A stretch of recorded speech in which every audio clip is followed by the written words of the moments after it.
This story is titled, Parents Wrongly Accused and Disowned Me. Years later, truth emerged and they deeply regret everything. But the past can't be changed. Hey everyone, I'm 29 years old and I live in a medium-sized town outside Sacramento. It's one of those places where everyone knows everyone's business. You know the type. I have a cousin named David. We were super close growing up, practically inseparable. We shared rooms at every family vacation until we hit our teenage years. Our moms are sisters, and they made sure we spent every holiday together. I always considered him more of a brother than a cousin. David was getting married to Lucy, who lived just 3 houses down from us growing up. Her family moved to our street when she was 8, and I was 10 at the time. Our families clicked instantly. They were those neighbors who become basically family. Lucy's parents would watch me and David when our parents worked late.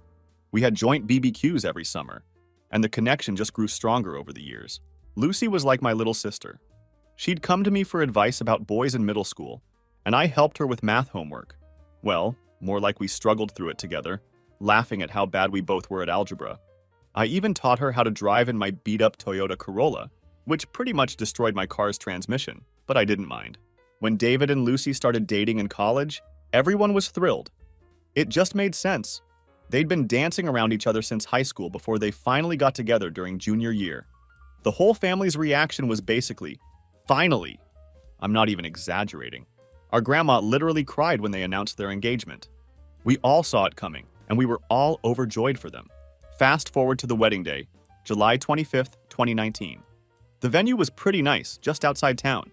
Nothing super fancy, but definitely nicer than my brother Ryan's backyard wedding the year before. Sorry, bro, but that portable toilet situation was seriously rough. I was one of David's groomsmen, along with his best man Nathan, his roommate from college, and a few other guys. The morning started normal enough. I got there early to help set up, because that's what you do when your favorite cousin is getting married. I was wearing this navy suit that cost way too much, but hey, wedding photos are forever, right? I had my groomsman boutonniere pinned on, took like 3 tries to get it straight, and I was helping direct people to where they needed to go. This elderly couple had asked me where the bathrooms were for like the 3rd time already. They were really sweet though, clearly struggling with directions, so I decided to walk them over personally, because I'm not a monster. That's when everything went to hell. I heard this commotion behind me, and before I could even turn around fully, wham! I got hit so hard I literally saw stars. I always thought that was just something people said in movies, but no. Actual freaking stars dancing in my vision. David came charging in like a bull, with Nathan and a couple other guys trailing behind him. My cousin's face was a mask of rage and hurt, and something else all mixed together that I couldn't quite identify. He just started wailing on me. Not like one punch and done, this was full-on assault mode. I'm not a small guy, 6'1" and I hit the gym occasionally, but David works construction. He was just destroying me. The whole time he's screaming stuff like, "How could you?" and "I trusted you," while I'm just trying to protect my face and figure out what the hell is happening. Nathan and 2 other groomsmen finally managed to pull him off me. By this point, I'm bleeding all over my fancy new suit. Rip to that too. Blood does not come out easily. My left eye is swelling shut, and I'm pretty sure my nose is broken. The elderly couple I was helping were just standing there in shock. The woman was crying, and I still feel bad about ruining their day too. Someone, I think it was the venue manager, called for medical help. They wanted to call the cops too, but I managed to say no through my busted lip. Like, even though I had no idea what was happening, this was still David. We grew up together. No way was I getting him arrested. I ended up at an urgent care place a few miles away. The doctor kept asking if I wanted to press charges while she checked if my nose was broken. Fun fact, it wasn't broken, just badly bruised. I still have a tiny bump there though. She gave me this ice pack so cold it almost hurt worse than the punches. Okay, not really, but damn, those medical ice packs are no joke. That's when I got the text. You know those moments in movies where the character looks at their phone and their whole world changes? Yeah, it was one of those. The message was from my dad. Weddings canceled. Clear your stuff out of the garage by tonight. Quick context. I'd moved out years ago, but kept some stuff stored at my parents' place. Boxes of childhood memories, some sports equipment, photo albums. Basically the stuff you can't fit in a small apartment, but don't want to throw away. Nothing major. But the way he said it, that's when I knew something was seriously wrong. I called my dad immediately. Straight to voicemail. Same with Mom. My sister wouldn't pick up either. The only person who answered was my brother Ryan, and all he said was, "How could you do this to the family?" before hanging up. I'm sitting in urgent care with an ice pack on my face, looking like I just went 10 rounds with a heavyweight champ, and nobody in my family will answer their phones. The nurse kept giving me these sympathetic looks while I tried calling everyone I could think of. She was probably thinking I was some guy who got in a bar fight at 11 a.m. wearing a suit. Yeah, not my finest moment. I finally decided to just drive to my parents' house. Quick side note, trying to drive with one eye swollen shut is not fun. Do not recommend. I had to keep turning my whole head to check my blind spot and probably looked like some kind of deranged owl to other drivers. I pulled up to my parents' place, the same house I grew up in. It's your typical suburban setup with the faded blue paint my mom had been promising to redo for like 5 years. My sister Jenny's car was in the driveway, along with my brother Ryan's pickup and my parents' vehicles. Great, the whole family was there. This should be fun. I walked in through the garage, still had my key at this point, and headed into the kitchen. You know that feeling when you walk into a room and everyone stops talking immediately? Yeah, multiply that by about 1,000. Mom was sitting at the kitchen island. Dad was by the coffee maker. Jenny was in her usual spot on the counter. She's 25, but still sits there like she's 12. And Ryan was leaning against the fridge. The first thing Mom did was gasp. Not like a subtle gasp, but a full-on soap opera style. "Oh my God, what did David do to your face?" Then she immediately followed it with, "But how could you? How could you do this to the family?" The whiplash from concern to accusation gave me an even worse headache than I already had. That's when they finally told me what was going on. Apparently, I'd been having this steamy affair with Lucy. Yes, that Lucy. The girl who used to make fun of my acne in high school, the one who helped me pick out my first real girlfriend's birthday present, the person who literally called me basically her big brother in her college graduation speech. According to them, we'd been sneaking around for months. I literally laughed. Like, actually laughed out loud. Pro tip, don't laugh with a split lip. Hurts like hell. But it was just so ridiculous I couldn't help it. That's when Ryan, my own brother, who was best man at my wedding before my divorce, whole other story, not relevant here, grabbed this duffel bag from behind the couch and threw it at my feet. "Get your stuff and get out," he said, trying to sound all tough like he was in some movie. The bag had maybe half of my stuff from the garage. I found out later he just grabbed random things, got my old baseball cards, but left all my photos from high school and college. "Thanks, bro," I tried explaining. Obviously, I kept saying this was insane, asking for proof, trying to understand where this was even coming from. Dad just kept shaking his head, saying stuff like, "We trusted you," and "How could you do this to David?" Mom wouldn't even look at me. Jenny, who usually talks enough for the whole family, just sat there silent. I asked them what proof they had. Their response, "We just know." That's it. That's literally all they had. No screenshots of texts, because there weren't any. No photos of us together. Except, normal family photos from the last 15 plus years. Nothing. They just knew. The worst part? These are the people who know me. Mom and Dad who raised me to always tell the truth. Who literally grounded me for a month in 8th grade when I lied about finishing my science project.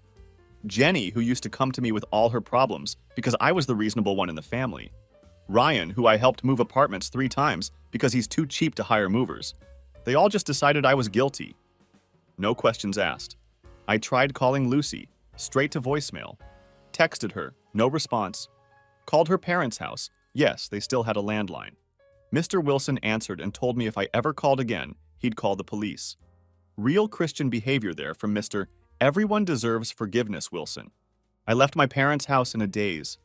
Didn't even grab the bag Ryan threw at me. Just got in my car and drove. I ended up at Murphy's, this bar downtown I'd been going to for trivia night every Thursday for like 4 years. The bartender Greg took one look at my face and started pouring my usual whiskey sour. Basic, I know. Then Nathan's college roommate walked in for his shift, saw me, and suddenly Greg was telling me I needed to leave. Apparently, I wasn't welcome there anymore. Cool. Real cool. I drove home to my apartment and tried calling Lucy again. Nothing. At this point, my phone was blowing up with texts from random family members and family friends. Everyone had an opinion. Everyone somehow knew we were too close. Suddenly, every time Lucy and I hung out or talked was suspicious. Like that time I helped her move apartments after college. Obviously, we were hooking up. The fact that her boyfriend at the time helped too? Conveniently forgotten. I had to turn my phone off. I just sat there in my dark apartment with a bag of frozen peas on my face. The ice pack from urgent care had melted, trying to figure out how my entire life had imploded in the span of about 6 hours. I called in sick to work for Monday. How do you explain to your boss that your face looks like a professional boxer's punching bag because your cousin thinks you're sleeping with his fiancée? Yeah, that's not a conversation I wanted to have. The next few weeks were absolute hell. You don't realize how interconnected your life is with your family until they all suddenly decide you're dead to them. Quick example. I tried to go to my regular gym Monday morning. Figured exercise might help clear my head. Guess who's there? David's workout buddy Kevin, who apparently now manages the place. Suddenly my membership was being reviewed, and I should try a different location. It's like the whole town was playing this twisted game of 6 degrees of separation, except it was 6 degrees of ways to screw over me. My regular coffee shop barista is Lucy's cousin's best friend. The local grocery store owner goes to church with David's parents. Even my freaking dentist canceled my cleaning appointment. His kid plays Little League with David's nephew or something. The work situation was fun too. Had to explain to my boss why I looked like I'd been in a bar fight. Tried to keep it vague, but Linda from accounting overheard, because of course she did. And by lunch break, the whole office knew. I got called into HR because apparently someone, thanks Linda, was concerned about my personal conduct. Had to explain to this 23-year-old HR rep that no, I wasn't engaging in inappropriate relations with anyone. While she looked at me like I was some kind of soap opera villain, I finally managed to get hold of Lucy after about a week. That first call was rough, like nuclear explosion level rough. It started with her screaming at me for ruining her life, and me yelling back about how my life was ruined too. But somewhere between the yelling and the crying, yes, I cried, judge me all you want, we actually started listening to each other. Turned out her side of things was even worse than mine. Her super religious parents had basically excommunicated her, like full-on, you're dead to us style. Her dad even called their priest to see if they could get her formally excommunicated from the church. Spoiler. That's not how it works, Mr. Wilson. Her mom had already packed up all her childhood stuff in garbage bags and left them on the front porch. Real classy. Lucy's work situation was a nightmare too. She was a project manager at this big marketing firm downtown, but her team lead was David's cousin on his mom's side. Suddenly, all her projects were being reassigned, and she was getting written up for being unfocused at work. Yeah, wonder why she might be unfocused when her entire life was imploding. We started comparing notes over text. Calling felt too risky. Didn't want anyone overhearing and starting more rumors. Neither of us had any idea where these accusations came from. Every time we asked anyone for proof, they'd just say stuff like everyone knows or it was obvious. Like what? What was obvious? The fact that we'd known each other since we were kids? That we could actually hold a conversation without it being weird? The one time I managed to corner David, I ran into him at the gas station where he couldn't exactly run away while pumping gas. His response was, I saw the way you looked at her. The way I looked at her? Are you kidding me? I looked at her the same way I looked at Jenny because she was basically my sister. Remember that duffel bag of stuff from my parents' garage? I finally went back to get the rest of my things about 2 weeks later. Mom had boxed everything up and left it in the garage. She didn't even label the boxes, just threw everything in randomly. I found my high school graduation photos mixed in with old Christmas decorations. My college diploma was stuffed in with some old sports equipment. Cool. Real cool, Mom. The social media fallout was fun too. I got blocked by pretty much everyone in the family. Lucy's sister, who I'd helped with her college applications, posted this vague status about snakes in the family that got like 200 comments. People I hadn't talked to since high school were suddenly messaging me about how they always knew something was off about me. I started getting random calls and texts from unknown numbers. Apparently someone, I'm pretty sure it was Lucy's brother, had shared my number in some family group chat. I had to change my number after getting bombarded with lovely messages calling me everything from a homewrecker to, well, you can imagine the worst. The worst part? Some of these people had known me my entire life. Mrs. Drake from down the street, who used to give me cookies every time I mowed her lawn in high school, crossed the street to avoid me. Mr. Peterson from the hardware store, who taught me how to fix a leaky faucet when I bought my first apartment, suddenly had his store closed for inventory every time I tried to go in. Lucy and I eventually realized we needed to get out. This town was suffocating us. Everyone had already decided we were guilty, and nothing we said or did was going to change their minds. We couldn't even meet up to talk about it in person because people would definitely see us and think it proved everything. I got real tired of defending myself against something I didn't do. How do you prove a negative? How do you prove something didn't happen? It's impossible. And apparently, in the eyes of everyone we knew, the fact that we couldn't prove our innocence meant we must be guilty. After about 2 months of living like a hermit and having delivery drivers give me weird looks, pretty sure someone told them I was that guy, I decided enough was enough. I applied for a transfer at work. Thankfully, my company has offices in Boston, and my boss was surprisingly cool about it. Probably just wanted to get rid of the office drama, to be honest. Lucy and I had our last conversation before leaving town. We decided it was better to go our separate ways. She picked Chicago, I took Boston. We kept in touch through Instagram, but that was it. We unfollowed each other on everything else, just to be safe. We didn't need anyone's screenshot starting rumors about how we were still sneaking around. Moving to Boston was interesting. Try explaining to potential roommates why you're suddenly moving cities at 29 with basically no furniture. My first place was this tiny studio in Beacon Hill that cost way too much, but it was mine. And nobody there knew my name or my story. You can't put a price on that kind of freedom. I started over completely. New phone number, new email, had to abandon my old one after it got spammed with subscription signups. Real mature, guys. I even got rid of my old PlayStation account because some of David's friends kept sending me hateful messages through the gaming chat. Who does that? Who does? Work was actually pretty good. The nice thing about being the new guy is nobody asks too many questions about your past. I just told people I needed a change of scenery, which wasn't technically a lie, right? I threw myself into work, started hitting the gym regularly, different chain than my old one, obviously, and tried to build some kind of routine. I found this cool bar called The Anchor that did trivia nights on Wednesdays. It had a different vibe than Murphy's back home, but the bartenders didn't look at me like I was Satan incarnate, so that was an upgrade. I started going regularly and met some decent people. For the first time in months, I felt like I could breathe. Then came the work BBQ that changed everything. It was summer 2021, one of those rare, perfect Boston days where it's not too humid and not too cold. My coworker Ben was hosting at his place in Cambridge. I almost didn't go. I still wasn't great with group social situations, but Ben had helped me figure out the T system when I first moved, so I felt like I owed him. That's where I met Claire. She was Ben's wife's friend from yoga class. Remember those moments in movies where the main character sees someone and everything else kind of fades away? Yeah, that's bull. What actually happened was she caught me having an embarrassingly intense conversation with Ben's dog about proper frisbee throwing technique. Not my smoothest moment, but somehow that led to us talking. She was easy to talk to. Didn't do that Boston standoffish thing where people are polite but distant. We ended up sitting on Ben's porch for like 2 hours, just chatting about random stuff. She's into true crime podcasts. Yeah, I see the irony. And actually got my dumb jokes about Boston traffic. We started dating pretty quickly after that. By the third date, I knew I had to tell her everything. You can't build something real on lies, right? So I laid it all out. The wedding, the accusations, the family drama, everything. I figured she'd run for the hills. Instead, she just listened. Actually listened. She asked questions that showed she was trying to understand, not judge. When I finished, she just said, "That really sucks. Want to get ice cream?" And somehow, that was exactly the right response. The weird part? She started following Lucy on Instagram.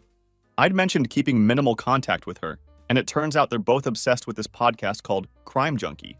Suddenly, they're deeming about episodes, and next thing I know, they've started this virtual book club thing with some other true crime fans. They do Zoom calls every other week with wine and snacks to discuss whatever they're reading. Lucy's life got better too. She met this guy Marcus through work in Chicago. He's some kind of architectural engineer who apparently doesn't know how to design without at least 3 monitors. Claire's words. They talk about random stuff in their book club. He seems decent though, treats her well, doesn't jump to insane conclusions. You know, the basics. I started feeling like maybe everything happened for a reason. Don't get me wrong, it still sucked losing my family and hometown. I still have days where I miss my mom's cooking or wonder what my nieces and nephews look like now. But I've built something good here. Real friends who actually trust me, a girlfriend who listens, a life that's actually mine. Looking back at everything that happened, It's still hard to understand how people who were supposed to know me best could just turn on me without any evidence. No texts, no photos, no actual proof, just assumptions and whispers that somehow became fact in everyone's minds. It's taught me a lot about how fragile trust can be, and how quickly people can choose to believe the worst about someone they're supposed to love. Sometimes I wonder if I'll ever get closure. Will my family ever admit they were wrong? Will I ever know where these rumors actually started? Will I get an apology from all the people who cut me out of their lives without a second thought? Probably not. But at least I know the truth, and so does Lucy. We both know nothing happened between us, and now we've both built new lives with people who believe in us. Claire keeps telling me I should reach out to my family, that maybe enough time has passed for them to listen. Sometimes I think about it, but then I remember the look on my mom's face when she wouldn't even look at me, or how Ryan threw that duffel bag at my feet. The hurt still runs deep, even after all this time. Maybe someday I'll find out why everyone was so ready to believe we were having some torrid affair. Maybe someday I'll get an apology.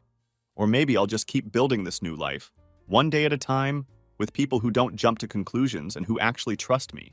It's strange how quickly your whole world can fall apart based on nothing but rumors.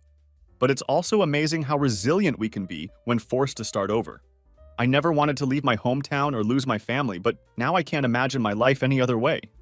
I just wish it hadn't taken such a devastating series of events to get me here. If there's anything I've learned from this whole mess, it's that you never truly know how strong you are until being strong is the only choice you have. And I guess I'm stronger than I ever thought possible. Has anyone else ever been falsely accused of something that completely changed your life? How did you handle it?